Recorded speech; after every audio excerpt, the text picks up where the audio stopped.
स्वागत है आप सभी का सीएनबीसी आवाज पर। आप देख रहे हैं खिलाड़ी नंबर 1। मार्केट के एक्शन पर नजरें रहेंगी और ये पूरा हफ्ता आपको ध्यान में रहा है कि भारतीय बाजारों में ज्यादा झटके लगे हैं, एक के बाद एक मार्केट थोड़ा सा कोलैप्स करता हुआ। आज वैसी ही स्थिति बीच में देखने को मिली, लेकिन निफ्टी 50 अपनी चाल को खुद संभालता हुआ 24,556 तक का हाई लगाया। अब 24,525 के आसपास इस समय ट्रेड बनता दिखाई दिया है। डे लो से रिकवरी जरूर देखने को मिली है। निफ्टी बैंक भी आपकी स्क्रीन पर लेकर आएंगे, जहां पर थोड़ा सा पेन बरकरार है। करीब 13 अंकों के नुकसान के साथ ट्रेड बनता हुआ, लेकिन ये भी कोशिश कर रहा है कि यहां पर अपनी चाल सुधारी जाए। गौर करिएगा कि एक अच्छी रिकवरी का अटेम्प्ट हुआ है और उसके बाद मार्केट में या फिर निफ्टी बैंक में फिर कुछ पोजीशंस हल्की हुई दिखाई दी हैं। लेकिन पिछले 3-4 ट्रेडिंग सेशंस में जो बड़ा पेन पॉइंट था वो मिड कैप इंडेक्स रहा और मिड कैप इंडेक्स में एक थोड़ा सा स्विंग बैक देखा गया है। करीब 1% तक का रिलीफ मूव देखने को मिल रहा है। 550 पॉइंट की बढ़त है, तो काफी दिनों के बाद जो लगातार नेगेटिव टेरिटरी में एडवांस डिक्लाइन रेशियो रही है, आज हमने देखा है वो वॉलेटिलिटी के बीच फिलहाल बढ़ने वाले शेयरों की संख्या ज्यादा दिखाई दे रही है। तो ये फिलहाल आपके लिए स्थिति है। फटाफट से आपके सामने कंट्रीब्यूटर्स आ रहे हैं। आज एचडीएफसी बैंक का साथ है, बजाज फाइनेंस का साथ है, टीसीएस इन्फोसिस का साथ जरूर है। दूसरी तरफ आईसीआईसीआई, एनटीपीसी, एलएनटी जैसे काउंटर्स में कुछ मुनाफा वसूली का दबाव बनता हुआ। ऐसे में हमारे जानकार किस तरह के ट्रेड्स लेंगे, किन स्टॉक्स पर इनकी नजरें हैं, इस सब पर होगी बातचीत। पहले इनके रिटर्न्स आपकी स्क्रीन पर लेकर आते हैं। पंकज रांदड़ हमारे साथ हैं और ओम मेहरा और साथ ही मधु बंसल। तो ये देखिए रिटर्न्स, पंकज लीड कर रहे हैं 5.5% के रिटर्न्स के साथ, फिर मधु के हल्के से पॉजिटिव रिटर्न्स और -5% के रिटर्न्स ओम के हैं। फटाफट से पहले इंडेक्स पर एक व्यू ले लिया जाए। ये पुल बैक पर भरोसा करना है या नहीं? मधु बताइए, कैसे पढ़ रहे हैं आप? जी, जैसे कि हम देख सकते हैं कि निफ्टी में आज थोड़ी रिकवरी देखने को मिल रही है, लेकिन परेशानी की बात यह है कि 24,600 के आसपास जो सुबह से ही कंसोलिडेट कर रहा है निफ्टी, तो वो एक स्ट्रॉन्ग रेजिस्टेंस के तौर पर देखा जा सकता है। अगर इसे भी तोड़ता है तो अगला रेजिस्टेंस 24,750 का दर्शकों को, इन्वेस्टर्स को फेस करने को मिल सकता है। तो ऐसे टाइम में stock based, sector based approach ही अपनानी बेहतर रहेगी। वहीं बैंक निफ्टी में अगर देखें तो 51,000 का सपोर्ट वो अभी भी कायम करके चल रहा है।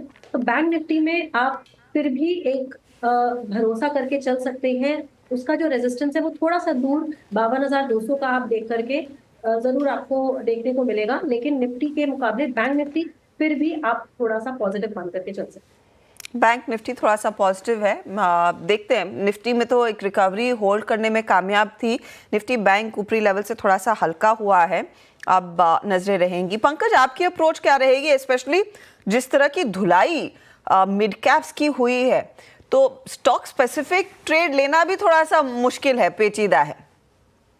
Good morning Harshita ji and good morning everyone. Harshita ji, सबसे पहले ये बात कहूँ कि निफ्टी अभी एक स्कैल्पिंग जोन में है। कोई भी लंबा ट्रेड आइदर साइड में लेने का कोई पॉइंट नहीं बनता है यहाँ पे। और जहाँ तक मिड कैप की और स्मॉल कैप की बात है, ये बहुत ब्रूटली तोड़ा है ये पूरे इंडाइसेस को। लग तो ये रहा था कल कि ये डेफिनेटली कहीं बॉटम बनाएगा, लेकिन यहाँ से ज़्यादा भी सेलिंग और रिज्यूम हो सकती है। ये इसको एक ये रिलीफ रैली भी नहीं है। ये निचली लेवल के ऊपर जो पुल बैक आया है, ये प्योरली टेक्निकल पुल बैक है और इसके अंदर कहीं ना कहीं हम लोगों को जो है वो सेलिंग अपॉर्चुनिटीज ही ढूंढनी है। यस, स्टॉक स्पेसिफिक एक्शंस देखने मिल रहे हैं, जैसे आईटी काउंटर्स काफी अच्छे परफॉर्म कर रहे हैं आज परसिस्टेंट के रिजल्ट के बाद। तो इस तरीके के स्टॉक्स के अंदर हम लोगों को ध्यान देना चाहिए। थोड़ा सा आईटी काउंटर्स जो रेजिलिएंट है उन पर फोकस किया जाए। ओम, आपकी अप्रोच क्या रहेगी? जी, गुड मॉर्निंग। यहाँ पे और निफ्टी यहाँ पे एक डेड कट बाउंस में यहाँ पे मैं जनरली इसे कंसिडर करना चाहूँगा, क्योंकि आज थोड़ी सी ओवरसोल्ड जोन में आने के बाद एक थोड़ी सी रिकवरी देखने को मिली है। बट मोस्ट कंसर्निंग पार्ट यहाँ पे है कि म्यूटेड जो सेक्टर रोटेशन हो रही है वहाँ पे एक म्यूटेड हमें देखने को मिल रहा है कि नॉर्मली कोई भी कैचअप जो नॉर्मली देखने को मिलता है बैंकिंग और खैर आज आईटी ऊपर है, but sector rotation positively rotate नहीं कर रहा है। अभी ये time I think so bottom catch करने का नहीं है, mostly go with the flow. अभी हम नॉर्मली ठीक है, कुछ स्टॉक स्पेसिफिक अभी अगर जो पुल बैक हमें देखने को मिलेगा उस पर राइड कर सकते हैं, बट यहाँ पे कॉशियस अप्रोच ही रखना होगा। और अगर 24,300 का लेवल अगर टूटता है, जो कि पॉसिबली अगर एंड ऑफ द डे अगर मोस्टली अगर वो टूट के अगर नीचे आते या फिर कल के सेशन में भी, तो हमें यहाँ एक और डाउनसाइड हमें देखने को मिल सकता है। ओके तो थोड़ा सा कॉशियस रहिएगा और बॉटम पकड़ने की कोशिश ना करें। चलिए ठीक है, अब ट्रेड्स लेना शुरू करते हैं। ओम का ही पोर्टफोलियो स्क्रीन पर रखिएगा प्लीज। ट्यूब इन्वेस्टमेंट के ट्रेड को अभी भी ये बनाए हुए हैं, होल्ड कर रहे हैं उस पर्टिकुलर बाई साइड की अपॉर्चुनिटी को, लेकिन इन्होंने जो एग्जिट किया है वो अदानी एनर्जी और आयशर मोटर्स में कल किया था, आज अदानी एनर्जी में एग्जिट किया। ओम आपका नया ट्रेड आज का? यहाँ पे आज का ट्रेड रहेगा पहला फर्स्ट सोर्स सॉल्यूशन, यहाँ पे जो कि 332 के भाव पे आसपास चल रहा है। काफी अच्छा आज आईटी सेक्टर में जो कि राइड करना चाहूंगा, तो उसका स्टॉप लॉस रखेंगे यहाँ पे 315 का और टारगेट रहेगा यहाँ पे 370। 370 के लिए फर्स्ट सोर्स में तेजी वाला ट्रेड बन रहा है। 315 का स्टॉप लॉस लगाइए। स्टॉक वैसे 6% ऊपर है। पूरा फोकस आज दरअसल आईटी, मिड कैप आईटी कंपनियों पर आया, परसिस्टेंट और कोफोर्ज के नंबर्स के मद्देनजर ये एक सेक्टर है जहां पर परफॉर्मेंस थोड़ा डिसेंट रहेगा। ओम कह रहे हैं बाय करके चलेंगे। ठीक है, मधु का पोर्टफोलियो आपकी स्क्रीन पर लेकर आते हैं और मधु ने कल दरअसल सेल कॉल दिया था टेक महिंद्रा में। कल ही दरअसल इन्होंने बुक किया और ब्रिटानिया से एग्जिट किया कल के सेशन में। मधु बताइए आज का ट्रेड? जी, आज मेरा पहला ट्रेड ग्रीन प्लाई में रहेगा। मुझे ऐसा लगता है कि ग्रीन प्लाई में एक शॉर्ट स्विंग की अपॉर्चुनिटी दर्शकों को जरूर देखने को मिल सकती है, तो आप करंट लेवल्स पर ग्रीन प्लाई को बाय कर सकते हैं। Target 412, stop loss 357। स्टॉक के चार्ट में अगर देखेंगे तो 370 का एक काफी इंपॉर्टेंट लेवल है जहां से इसने हमेशा रिकवरी देने की कोशिश की है। पिछले एक महीने में 4% के करीब जरूर गिरा है, जिसको हम एक अपॉर्चुनिटी की तरह ले सकते हैं for a very short term time period. तो मेरा ट्रेड रहेगा green ply. Green ply industries में एक मौका तेजी का 2.5% ऊपर है। 412 टारगेट, 357 का स्टॉप लॉस आप लगाएंगे अगर इस ट्रेड में आप उतर भी रहे हैं। चलिए अब पंकज के पोर्टफोलियो पर नजर डाल लेते हैं। और पंकज ने भी इनफैक्ट ज्यादातर ट्रेड्स कल ही निपटा लिए थे, उस लिहाज से इनको भी एक नया ट्रेड ही लेना पड़ेगा। कल विप्रो, सीमेंस, ज्योति लैब सब में पोजीशन इन्होंने अपनी या तो बुक कर ली या फिर एग्जिट कर ली। पंकज आज का ट्रेड क्या होगा? बिसॉफ्ट ये मेरा आज का ट्रेड रहेगा मैम। ये देखिए फिलहाल 595 की रेंज में बिसॉफ्ट ये ट्रेड कर रहा है। वॉल्यूम एक्टिविटी बहुत शानदार है। अगर डेली टाइम फ्रेम के ऊपर अगर हम वॉल्यूम देखते हैं तो कल से लगभग 70% के वॉल्यूम्स यहाँ पे क्रॉस कर चुका है। डेफिनेटली ये एक सिर्फ पुल बैक का ट्रेड है। 595 की रेंज में इसको बाय करने की सलाह रहेगी with the stop loss of 570। Target रहेगा 630 का। ओके तो 630 का यहाँ पर आप टारगेट लेकर चले। तेजी वाला ट्रेड बिरला सॉफ्ट में तो क्लियरली जो बायस है वो तेजी की तरफ ही बनता हुआ। 630 बिरला सॉफ्ट का टारगेट और कुछ देर पहले फर्स्ट सोर्स पर भी 370 का टारगेट आया है। ये बाय साइड के ट्रेड। चलिए काम करते हैं, एक ब्रेक लेते हैं। ब्रेक के बाद फोकस में कैनफिन होम्स रहेगा। कैनफिन होम्स के नंबर्स वैसे आप कह सकते हैं अच्छे रहे हैं, लेकिन आगे का आउटलुक क्या है, क्रेडिट कॉस्ट की स्थिति बाकी कंपनियां कह रही हैं, वार्निंग दे रही है कि ये बढ़ सकती है, तो इस कंपनी के लिए सिचुएशन कैसे उभर कर आ रही है, इस सब पर होगी बातचीत ब्रेक के बाद।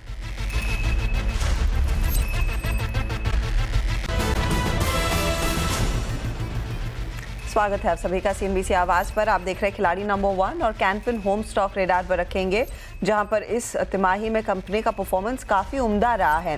स्टॉक भी इसीलिए आज करीब 6% ऊपर है। मैं आपको फटाफट से नंबर्स बता दूं। अनुमान के मुताबिक ही नतीजे आए हैं। ब्याज से आय 7% बढ़ी है, मुनाफे में 34% का इजाफा रहा, एसेट क्वालिटी में सुधार देखने को मिला है और नेट इंटरेस्ट मार्जिन भी इंप्रूव हो रहे हैं। तो यहाँ से आगे की स्थिति क्या है और क्या कंपनी कॉन्फिडेंट है ये परफॉर्मेंस आगे भी रिपीट करने के लिए? कंपनी के एमडी और सीईओ सुरेश अय्यर हमारे साथ जुड़ गए। सुरेश जी स्वागत है आपका, कांग्रेचुलेशंस। जहां पर लार्जली कुछ बैंक्स और एनबीएफसीज में क्राइसिस ऑफ कॉन्फिडेंस लौटता हुआ दिखाई दे रहा है और कंपनी परफॉर्मेंस बहुत ही प्लेजेंट रिलीफ है। पहले तो बताइए ये जो प्रॉफिटेबिलिटी और ब्याज से आय में ग्रोथ आई है, कहां से ये लीडरशिप देखने को मिली है और क्या ये सस्टेन हो पाएगी? देखिए ये जो मेन रीजन फॉर इंक्रीज जो प्रॉफिट है is because of NIM improvement. हमने ये क्वार्टर में भी हमारा जो स्प्रेड है और हमारे जो cost of yield and cost of boring है मेंटेन किया हुआ है। सो इसकी वजह से हमारा जो स्प्रेड स्लाइटली 2 बेसिस पॉइंट से इंप्रूव हुआ है एंड निम भी काफी इंप्रूवमेंट देखने को मिला है इस क्वार्टर में। इसकी वजह से मेनली इंप्रूवमेंट है। एंड क्रेडिट कॉस्ट जैसे पिछले क्वार्टर में हमने बताया था कि नॉर्मली फर्स्ट क्वार्टर में it's a seasonality and first quarter में एक स्पाइक देखने को मिलता है, उसके बाद credit cost start coming down and वही हमारे इसमें भी हमारे ग्रॉस एनपीएस जो है वो 325 करोड़ से कम होकर 320 हुए हैं और आगे जाके भी credit cost will ease out. तो इसकी वजह से we don't expect a problem in terms of other issues and we are confident कि हमारा जो एनआईएम और स्प्रेड का जो हमारा गाइडेंस है 3.5% में निम एंड 2.5% स्प्रेड वो मेंटेन हो पाएगा। So this is likely to continue. क्योंकि आपने कहा कि आगे जाकर क्रेडिट कॉस्ट थोड़े से कम होते हुए दिखाई देंगे, but others and your piers primarily ये उन्होंने कुछ चेताया है कि उनको डर है कि शायद क्रेडिट कॉस्ट बढ़ता हुआ दिखाई देगा। अब ऑफ कोर्स ये एनबीएफसी कंपनियां हैं, इज इट बिकॉज उनके लिए अलग नियम लागू होते हैं versus home finance company like yours? ये क्रेडिट कॉस्ट का इंडस्ट्री में क्या स्थिति उभर कर आ रही है, अगर वो हमें एक थोड़ा सा पर्सपेक्टिव दे सके, क्योंकि आप काफी कॉन्फिडेंट है कि क्रेडिट कॉस्ट हल्के होंगे। देखिए ये जो अनसिक्योर्ड लोन्स है इसके ऊपर आरबीआई का काफी टाइम से फोकस रहा है कि अनसिक्योर्ड लोन्स के ऊपर there is a stress and speculative spending has increase. तो इसकी वजह से जो शॉर्ट टर्म बोरोइंग्स है और अनसिक्योर्ड लोन्स है उसके ऊपर थोड़ा प्रेशर के चांसेस है, बिकॉज कई एमएफआई जैसे साइकिल्स है जिसमें you have to keep on lending, जबकि हाउसिंग फाइनेंस जो है it's a secured loan and being a long term loan and normally housing के ऊपर generally because self occupied residence रहता है तो लोग डिफॉल्ट कम करते हैं। तो इसकी वजह से we are confident that being a secured lender, being a housing finance company, हमारे लिए क्रेडिट कॉस्ट का इतना इम्पैक्ट नहीं रहेगा। एंड जैसे मैंने बताया ये सीजनैलिटी का भी एक एस्पेक्ट है कि second half of the year में जनरली रिकवरीज इंप्रूव होते हैं।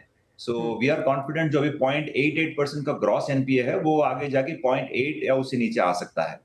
ओके मैं एक चीज आपसे फिर पूछना चाहूंगी, आप लोग भी थोड़े से पर्सनल लोन्स देते हैं, लेकिन वो बहुत छोटा fraction is what I am assuming on the unsecured side. फिर देखिए अनसिक्योर्ड हमारा बिल्कुल नहीं है except for maybe personal जो स्टाफ का, बट दैट इज नथिंग। हमारे 100% you can say practically is against the residents only, मतलब against property and all our long term loans. तो इसकी वजह से हमारे कोई पर्सनल लोन्स का इम्पैक्ट हमारे इसमें नहीं आएगा। Okay, point taken. अब मुझे अगर ये बता सके, disbursement I think year on year 6% बढ़े हैं, इस समय कितनी और बढ़त की गुंजाइश है, या फिर लोग रेट कट का इंतजार करेंगे? और and if and when that rate cut happens, आपके डिसबर्समेंट्स में कितना पिकअप देखने को मिल सकता है फिर? देखिए रेट कट की वजह से तो डेफिनेटली एक इंप्रूवमेंट आता है whenever there is a rate cut, but otherwise also demand काफी स्ट्रांग है। And other than in fact last first quarter of the year में हमारे आंध्र प्रदेश और तेलंगाना में स्लाइट वीकनेस रहा था, बट दिस क्वार्टर में इवन आंध्र प्रदेश में हमारा डिसबर्समेंट पॉजिटिव रहा है। सो अक्रॉस ज्योग्राफीज हमारे डिसबर्समेंट्स पॉजिटिव रहे हैं एंड 20 लाख प्लस सेगमेंट जहां हमारा फोकस रहा है उसमें we have been seeing a constant demand. तो इसकी वजह से we don't expect slow down in disbursements. आगे जाके Q3 में we are expecting 5 to 10% growth in the disbursements over Q2। Okay, आपने मेंशन किया था कि स्प्रेड्स थोड़े से बेहतर हुए हैं, आपके एनआईएम्स भी 3.5% के ऊपर रहेंगे with the upcoming rate cut. ये मार्जिन्स में कितनी और स्ट्रेंथ आप फिर ऐड कर पाएंगे मिस्टर अय्यर? देखिए इसमें इंप्रूवमेंट तो ज्यादा नहीं आएगा बिकॉज आरबीआई भी यही चाहता है कि हम जितना जल्दी हो सके हम आगे पास ऑन करें कस्टमर्स को, and as per our policy also हमारा क्वार्टरली रीसेट का पॉलिसी है। तो जैसे we experience the reduction in our cost of borrowing हम कस्टमर्स को पास ऑन करेंगे। ओके, तो रफली FY25 के अंत तक मैं एक समझना चाहूंगी आपकी AUM में किस तरह की ग्रोथ अब एंटिसिपेट करेंगे गिवन द डिमांड ट्रेंड जो आप लोगों के फेवर में ही है, अच्छी डिमांड देखने को मिल रही है अक्रॉस पॉकेट्स? देखिए हमारा Q1 में AUM ग्रोथ वाज 9% जो बढ़ के 10% हुआ है। आगे जाके भी द वे हमारे डिसबर्समेंट्स में पिकअप दिख रहा है, we expect this growth to improve. So ये जो 10% है आगे बढ़ के 12 to 15% का चांसेस है। So that is what we are hopeful के by the end of the year this growth should further improve. ये 10% जो है वो आगे और इम्प्रूव होगा। सुरेश जी बहुत बहुत शुक्रिया हमारे लिए समय निकालने के Thank लिए। you. बहुत ही जोरदार तिमाही and as always confident commentary. देखिए मार्जिन स्थिर रहने के ज़्यादा आसार हैं। एसेट्स अंडर मैनेजमेंट जो 10% पर आए हैं इस पर्टिकुलर क्वार्टर में, ये 12 से 14% की रेंज में जाएंगे और ऑफ कोर्स डिमांड अच्छी खासी इनके लिए बढ़ी हुई है, इसीलिए वो स्टॉक आज 6-6.25% ऊपर है। चलिए लेंगे एक ब्रेक के बाद एक एक स्टॉक हमारे जानकार जो जोड़ेंगे उसका भी जायजा लेंगे। आप बने रहें CNBC आवाज़ के साथ।